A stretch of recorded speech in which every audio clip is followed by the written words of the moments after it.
Hello dear students. आज हमारा जो एनाटॉमी के अंदर प्लांट एनाटॉमी के अंदर जो टॉपिक है वो है वुड। वुड एक कॉमर्शियल नेम है। वाणिज्य जो व्यापारी लोग हैं वो वुड और हिंदी में इसको कास्ट शब्द उपयोग करते हैं और उसी से बॉटनी के अंदर भी वुड शब्द काम में लिया जाता है। तो वुड के क्या जनरल फीचर्स हैं, टाइप्स क्या हैं, ये पढ़ेंगे। और इसी से मिलता जुलता है टाइलोसिस। टाइलोसिस क्या होता है ये पढ़ेंगे आज हम। और उसके बाद जो तीसरा टॉपिक है वो है ग्रोथ रिंग्स, जिनको हम एनुअल रिंग्स भी बोलते हैं या ग्रोथ रिंग, वार्षिक वलय जिनको हिंदी में कहते हैं। तो ये तीन टॉपिक है। क्योंकि ये तीन वुड को पढ़ने से पहले हमें ग्रोथ रिंग को पढ़ना पड़ेगा और ग्रोथ रिंग के बाद टाइलोसिस क्या होता है और उसके बाद हम वुड समझ पाएंगे।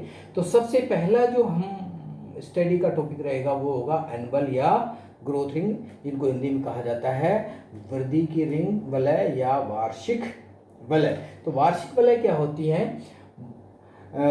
मोस्टली पेरिनियल प्लांट्स यानी बहुवर्षीय काष्ठी पादपों के अंदर वेस्कुलर कैम्बियम होती है। जो वेस्कुलर कैम्बियम मैंने आपको पढ़ा रखा है, वेस्कुलर कैम्बियम की क्रियाशीलता में विविधता। ये देखिए, ये बीच में लिखा हुआ है, ये क्या है? विविधता। किसकी विविधता?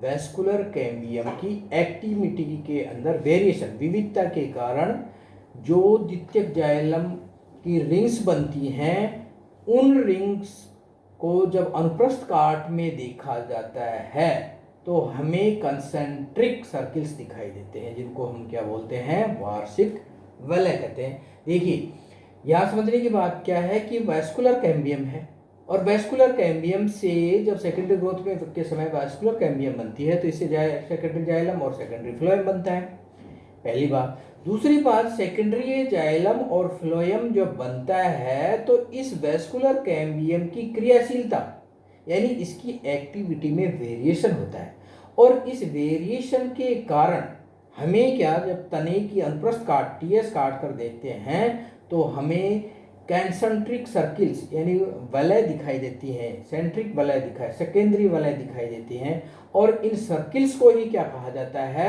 वार्षिक वलय कहा जाता है। देखिए, ये देखिए, ये डायग्राम के अंदर मैं आपको दिखाता हूँ। ये देखिए, ये जो सर्किल्स है ना, ये डार्क, ये लाइट, डार्क और ये लाइट, ये जो सर्किल्स हैं ये सर्किल्स कहलाते हैं वार्षिक वलय। ये सर्किल्स क्या कहलाते हैं? वार्षिक वलय। इन पादपों में कैम्बियम की सक्रियता पूरे वर्ष एक समय, ये मैंने पहले बता दिया आपको कि इनके अंदर जो भी वेस्कुलर कैम्बियम बनी है वो एक साल के अंदर यानी वर्ष पर्यंत एक जैसी एक्टिविटी नहीं दर्शाती, उसकी एक्टिविटी के अंदर वेरिएशंस आते हैं। और ये वेरिएशंस भी ऐसे भौगोलिक प्रदेश जो कि समशीतोष्ण कहलाते हैं यानी टेम्परेट कहलाते हैं और जो कि ट्रॉपिकल हैं कहलाते हैं। यानी भूगोल के हिसाब से टेम्परेट और ट्रॉपिकल जलवायु के वाले प्रदेशों के अंदर जो ट्रीज पाए जाते हैं, उन ट्रीज के अंदर क्या होता है? तापमान के परिवर्तन के कारण क्या होता है? टेम्परेट रीजन और ट्रॉपिकल रीजन, इनके अंदर क्या है? एक साल के अंदर कभी ज़्यादा टेम्परेचर, कभी ठंड, कभी गर्मी, इस तरह टेम्परेचर के अंदर वेरिएशन आता है और इस वेरिएशन के कारण क्या होता है? वेस्कुलर कैम्बियम की क्रियाशीलता में विविधता आ जाती है। वो कभी बहुत अधिक सक्रिय हो जाती है और कभी डोरमेंट हो जाती है और ये लगातार एकांतर क्रम में क्रिया चलती रहती है और इसके ही परिणाम स्वरूप क्या बनती है? वार्षिक वलय बनती है। सामान्यतः अगर हम भारत के परिदृश्य में बात करें या ट्रॉपिकल टेम्परेट रीजन के परिदृश्य में बात करें तो हम देख पाते हैं कि वसंत ऋतु, भारत के अंदर जो समझने की दृष्टि से कहा गया है कि भारत में वसंत, ग्रीष्म, शरद, है ना, शीतकाल, वर्षा काल, 6 ऋतुएं हैं। तो इसमें जो 3 मुख्य ऋतुएं हैं, वसंत या ग्रीष्म काल, इन ग्रीष्म काल और वसंत काल के अंदर क्या होता है? पादपों के अंदर नई बड्स निकलती हैं और नई बड्स से नई शाखाएं निकलती हैं। इन निकलती हुई बड्स के लिए और बनने वाली शाखाओं के लिए, बनने वाली पत्तियों के लिए, बनने वाली फ्लावर्स के लिए क्या है? पानी एवं खनिज लवणों की बहुत अधिक आवश्यकता होती है। खनिज लवण और इनकी बहुत अधिक आवश्यकता पड़ती है। इसलिए वाहिकाओं मतलब इंग्लिश में बोलेंगे वेसल्स को बहुत अधिक कार्य करना पड़ता है। क्यों? क्योंकि पादप की जो नई नई टहनियाँ हैं, नई नई बर्ड्स हैं, नए फ्लावर्स हैं, नई लीफ बनी है, फ्लावर खिले हैं, उनको बहुत अधिक पानी चाहिए, और बहुत अधिक पानी चाहिए तो वाहिकाओं को बहुत अधिक कार्य करना पड़ता है, क्योंकि ज़्यादा पानी पहुंचाने के लिए ज़्यादा कार्य करना पड़ता है। इसलिए क्या होगा, कैम्बियम इन दिनों, किस दिनों, वसंत स्प्रिंग के अंदर और समर के अंदर कैम्बियम अधिक सक्रिय हो जाती है। कैम्बियम जो है, वेस्कुलर कैम्बियम है, उसकी क्रियाशीलता बढ़ जाती है। और इस समय बनी वेसल्स, जब इनकी क्रियाशीलता बढ़ जाती है और ये अधिक कार्य करती हैं, तो इस मौसम में जो भी वेसल्स बनेंगी, सेकेंडरी ग्रोथ हो रही है लगातार, तो सेकेंडरी ग्रोथ के लिए में इस मौसम में जो भी वेसल्स बनेंगी, उन वेसल्स का डायमीटर, व्यास अधिक होगा, अर्थात वो अधिक चौड़ी ल्यूमन वाली होंगी, ताकि अधिक से अधिक पानी की आपूर्ति की जा सके। तो ये मात्रात्मक, यानी ये वेसल्स अधिक मात्रा में भी बनेंगी और ये अधिक व्यास वाली भी बनेंगी, परंतु तुलनात्मक रूप से ये पतली भित्ति वाली है। यानी जो दूसरे सीजन में बनेंगी वेसल्स, उनकी तुलना में ये इनकी जो भित्ति होगी, इनकी भित्ति, वेसल्स की जो भित्ति होगी वो पतली होगी, परंतु इन वेसल्स का डायमीटर अधिक होगा और वेसल्स की संख्या भी अधिक होगी। ऐसी वुड या ऐसा जाइलम कहलाता है स्प्रिंग या अर्ली वुड कहलाता है। देखिए डायग्राम के अंदर हम देखें, ये देखिए, ये जो चौड़ी है कैविटीज वाली वेसल्स हैं, ये जो बड़े आकार की वेसल्स हैं, ये बड़े आकार की वेसल्स की इसमें बनी है स्प्रिंग सीजन्स में बनी। ये देखिए, ये जो है ये किस में बनी है, स्प्रिंग सीजन में बनी है। और ये नीचे देखिए, ये बनी है शरद ऋतु में। ये क्या है, शरद ऋतु, ठीक है। तो ये देखिए, ये बहुत बड़ा क्षेत्र जो बना है ये स्प्रिंग वुड है, और ये जो डार्क लाइन है जिसमें छोटी कोशिकाएं और डेंसली अरेंज्ड है, ये क्या है, ऑटम या शरद कास्ट कहलाता है। ये क्या कहलाता है, शरद कास्ट कहलाता है, ठीक है। तो इसे हम स्प्रिंग वुड या अर्ली वुड कहते हैं। दूसरा, जब शरद ऋतु आती है, पादपों के अंदर पतझड़ हो जाता है, यानी शीतकाल के अंदर क्या होता है, पादपों की ग्रोथ कम होती है या धीमी पड़ जाती है, और ऐसे समय में पादपों के अंदर पानी की जो आवश्यकता है वो कम रहती है, और पानी की आवश्यकता कम रहेगी तो कैम्बियम की क्रियाशीलता कम हो जाती है। परिणाम क्या होता है, कैम्बियम इस मौसम में, यानी शरद ऋतु के अंदर या पतझड़ वाले मौसम के अंदर जो भी वेसल्स बनेंगी, ये वेसल्स कैसे होंगी, कम संख्या में होंगी।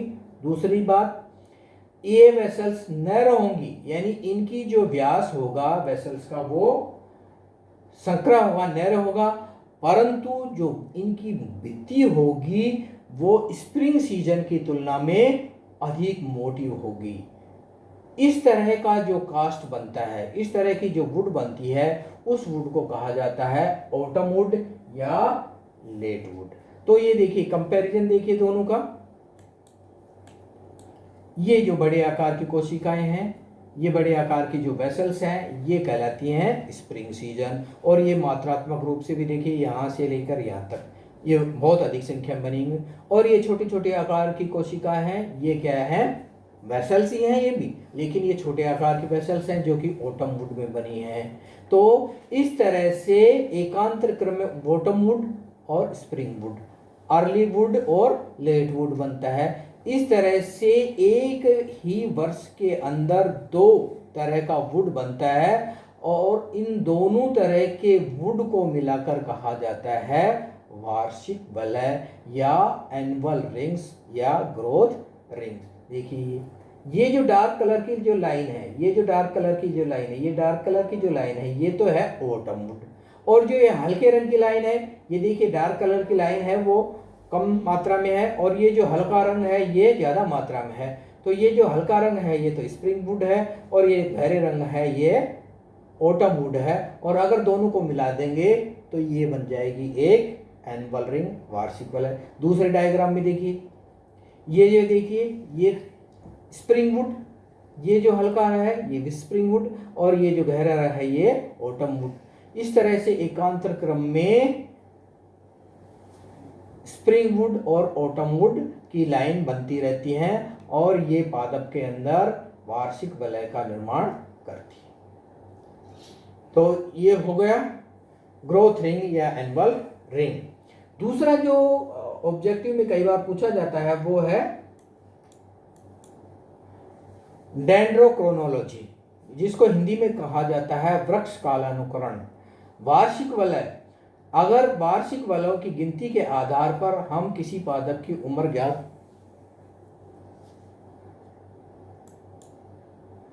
वार्षिक वलयों की गिनती के आधार पर किसी भी पादप की उम्र ज्ञात करने की जो तकनीक है या जो विज्ञान है, उस विज्ञान को कहा जाता है डेंड्रोक्रोनोलॉजी, अर्थात वह साइंस जिसके आधार पर हम किसी पादप की उम्र ज्ञात करते हैं। लेकिन उम्र कैसे ज्ञात करते हैं? वार्षिक एनुअल रिंग की काउंटिंग करके ज्ञात करते हैं। तो वह, क्योंकि पादपों की उम्र तो और भी तकनीक जैसे कार्बन डेटिंग से भी आप ज्ञात कर सकते हो, तो अन्य तकनीकों को अन्य नाम से जाना जाता है। लेकिन अगर वार्षिक वलय से गिनकर ज्ञात करते हो तो उस विज्ञान को कहा जाता है डेंड्रोक्रोनोलॉजी। और इस तकनीक का सर्वाधिक उपयोग अभी जो मैंने बताया था, जो ट्रॉपिकल रीजन है, सब ट्रॉपिकल रीजन है, या टेम्परेट जोन के अंदर जो पादप पाए जाते हैं, उन पादपों की जो उम्र ज्ञात की जाती है वो साधारणतया डेंड्रोक्रोनोलॉजी तकनीक से ही ज्ञात की जाती है। और एक इसका एग्जाम्पल सबसे अच्छा है वो है अमेरिकन रेडवुड, जिसको सिकोया डेंड्रोन, बॉटनिकल नाम जिसका क्या है, सिकोया डेंड्रोन है। इस पादप की आयु 3500 वर्ष मानी गई है। और वो किससे मानी गई है? इसके तने के अनुप्रस्थ काट की डेंड्रोक्रोनोलॉजी की गई, और उससे जो उम्र पता हुई वो इसकी 3500 वर्ष। इस तरह से हम डेंड्रोक्रोनोलॉजी की सहायता से पादपों की उम्र ज्ञात कर सकते हैं। Difference between spring and autumn would, यानी वसंत काष्ठ और शरद काष्ठ में क्या अंतर होता है?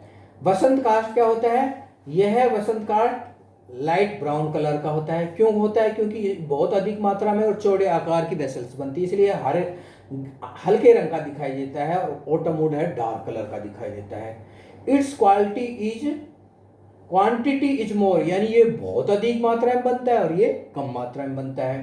तीसरा है, यहाँ पर वेसल्स चौड़े आकार की ल्यूमन वाली होती है और यहाँ वेसल्स स्मॉल होती हैं और नैरो कैविटी की होती हैं। ये जो फेवरेबल कंडीशन में यानी बसंत काष्ठ बनता है फेवरेबल कंडीशन में बनता है, और ऑटम वुड बनता है वो अनफेवरेबल कंडीशन में।